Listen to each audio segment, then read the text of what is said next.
Барлығыңа қайырлы күн, және менің каналыма қош келдіңіздер. Бұл видеода мен шаш сұлулығына арналған үй жағдайындағы күтім жайлы айтатын боламын. Бұл көлемді қалпына келтіреді, көмектеседі, шашқа жұмсақтық, табиғи жылтыр береді, және шаштың жылдам өсуіне ықпал етеді.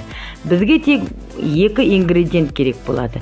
Бірінші ингредиент бұл кофе, кәдімгі әрбір үйдің асханасында табылатын Nescafe Classic. Екінші ингредиент ол қант, ақ немесе қоңыр түсті болады, мүмкіндігінше. Ал енді ретсеміз, бір столовый ложка кофемізге ұнтақтап, бұл кофе шаштың түсін ынталандырады және құрылымын жақсартады. Осылайша кофе шаштың түсуін болдырмайды және олардың өсуін жақсартады.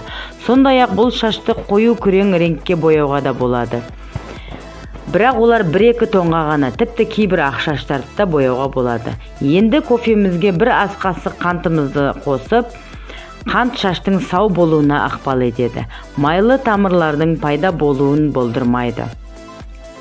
Бас терісін ақырын қабыршағынан сейілтеді.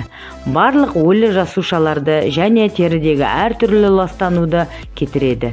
Үшінші кезең жасалған консистенциямызға аз ғана шампунымызды 4-5 қасық қосып, және оны 5 минутқа қалдырамыз. Әрбір жуған сайын шашыңызды осы сусабынмен қолданыңыз. Бұл сусабын шашты 2 есеге тез өсіреді. Қалған шампунымызды пластикалық бос ыдысымызға құйып қойсақ болады. Бұл видео сіздерге ұнады деген үміттемін. Міндетті түрде достарыңызбен бөлісіңіз.